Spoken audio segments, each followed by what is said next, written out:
De volta com a carta da torre. E vamos lá.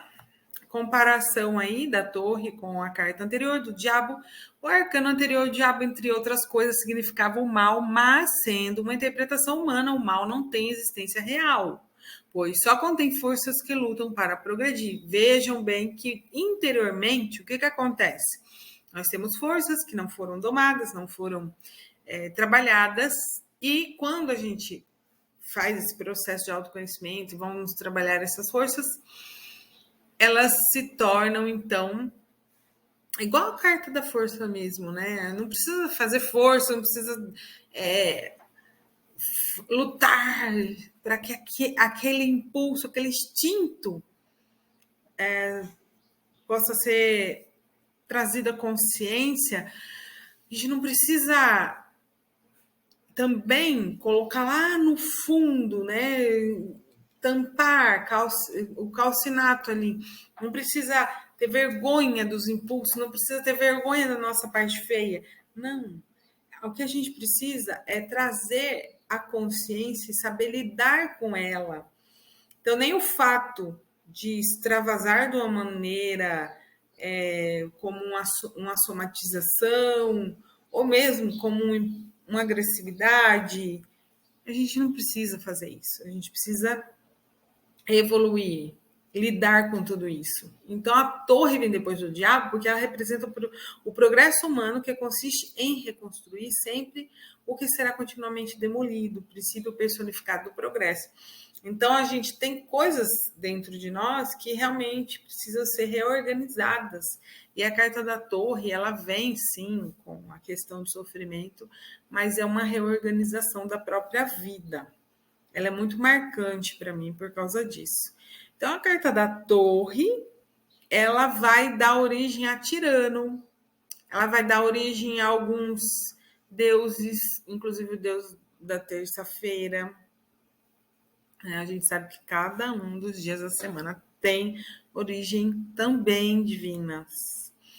E aí, gente, por que tirano? Eu quero chamar a atenção para isso, porque às vezes a ação divina tem essa característica, precisa da raiva, do ódio divino, digamos assim, a ação divina para desconstruir algo dentro de nós.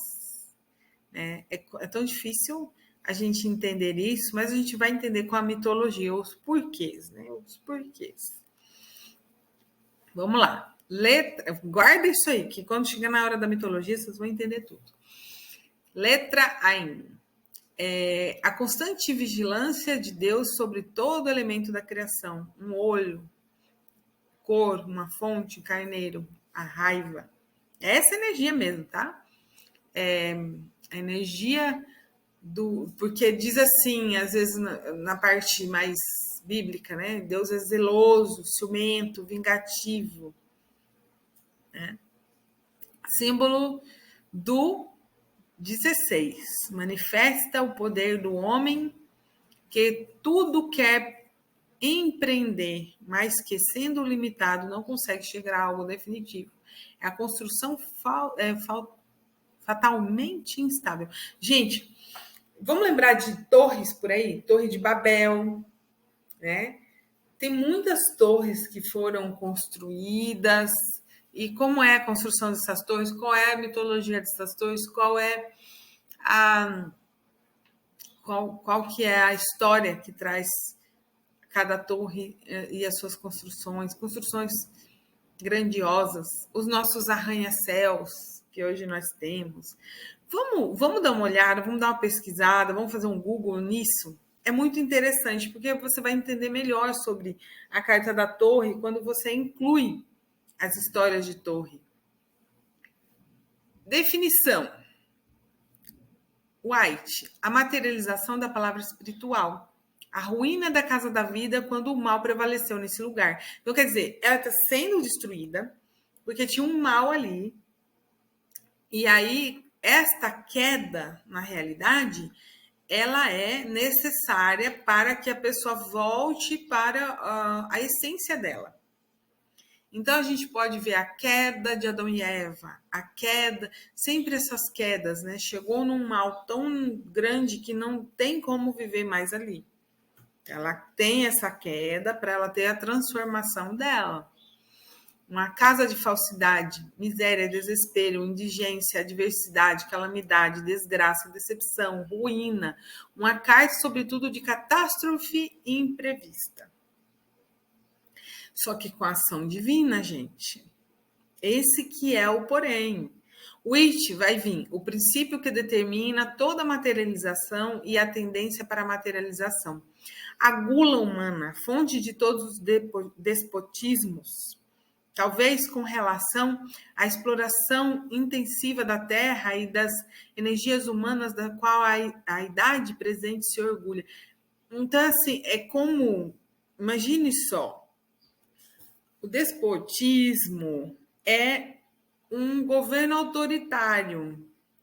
autoritarismo, né? Então, tudo se concentra no bonito lá. E aí, o reino dele vai ter essa ruína, né? Ele começa a explorar pessoas e a terra e tudo, mas no fim ele termina na ruína. Quantos reis não já foram assim? Quantos governos atuais e da antiguidade foram desse jeito? Né? A reprovação sistemática de todo tipo de moderação que leva ao cataclisma social terrível, orgulho, presunção, acumulação restritiva. E aí a gente traz para a nossa vida, a gente está falando de macro, vamos trazer do micro. Quantas vezes a gente é egoísta e quer o que a gente quer, do jeito que a gente quer, isso vai, de alguma forma, ruir, né, em relação aos nossos relacionamentos, né? Então, começa a ter problemas nos relacionamentos devido ao nosso egoísmo. Simbolicamente, era como um veículo para ligar o espírito à matéria. Fornecia uma escada.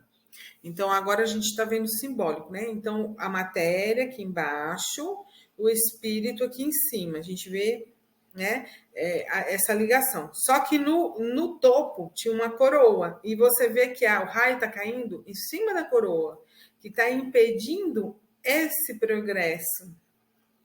Né? Vamos chamar ali a coroa de poder, de ego. Então, o homem ligado ao espírito, do espírito à matéria, mas ele está ligado somente à matéria ali, né? Somente ao poder. Então, fornecia uma escada pela qual os deuses poderiam descer e o homem subir, dramatizando assim o conceito que existe uma correspondência entre as ordens terrena e celeste. Essa, porém, parece não ter esse propósito. Assim como a Torre de Babel, ela pode simbolizar qualquer construção mental, política, filosófica, teológica, psicológica que nós, seres humanos, construímos com palavras e ideias. Não há dúvida de que as suas mentes e corações também eram tão frios e escuros quanto o seu ambiente, sendo necessários uma intervenção milagrosa, a energia divina nos raios, relâmpagos e trovões, para derrubar a coroa deles.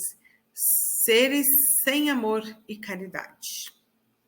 Essa frase já diz tudo, porque é exatamente o que a gente já trouxe aí para vocês. O fogo destrói as obras do homem, é a força que o homem pode beber continuamente no divino para continuar a sua tarefa. Então, a gente tem um plano divino, né? Tem um plano aqui. E às vezes a gente se distrai com tudo que a gente quer possuir, quer ter, né, o poder sobre. Essa é uma das ilusões.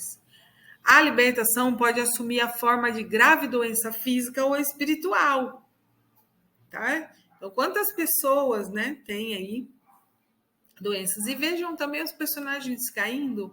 Pode ser um suicídio? Pode ser um suicídio, gente.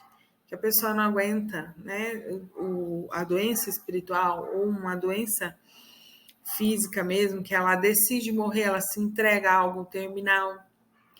Uma mudança violenta da fortuna ou qualquer outro acontecimento que figura uma queda. Qual é a virtude? Capacidade de rever as próprias opiniões, autocrítica, inovação, reconstrução. E os vícios? Imprudência, incapacidade de ouvir conselhos, orgulho. E por último, no tarô de Marcélia, as janelas são azuis. Por quê? O azul. O que é o azul? A gente já falou muito do azul, né, gente? O homem sábio que constrói sua torre devendo sempre deixar uma abertura para a espiritualidade. E o azul a gente vê que os chakras azuis, né? A gente tem essa parte, né? Fala muito sobre o poder, fala muito sobre as questões divinas aqui, é entender o entendimento das questões divinas, interpretação disso, para a gente seguir nossa jornada. E o homem sabe que constrói sua torre abrindo para a espiritualidade. As meias amarelas significam que o homem sempre quer coroar e colocar seu trabalho sob o signo da inteligência puramente humana e ineficiente. Ou seja, algo da consciência e não da inconsciência. Meu cachorrinho hoje resolveu fazer baguncinha aqui. Gente, e porque a mente consciente, ela é muito ínfima, né? A gente precisa, o contato nosso está no interior, ou seja, na nossa mente inconsciente também. Está para dentro. As bolinhas que a gente viu caindo ali são sementes dessa construção, caindo sobre a terra para voltarem a germinar. As vermelhas e azuis significa que a reconstrução será material ou espiritual. As brancas representam a aparente inutilidade do esforço. Gente, é muito significativa essa carta para a gente olhar as estruturas que a gente precisa destruir. Se a gente fizer autoanálise, se a gente estiver sempre num acompanhamento terapêutico, não há necessidade de sofrimento. Mas quando a gente está inconsciente, vai passar por uns perrengues na vida por necessidade para a gente voltar a trilhar no caminho de luz. Voltamos em breve com a leitura.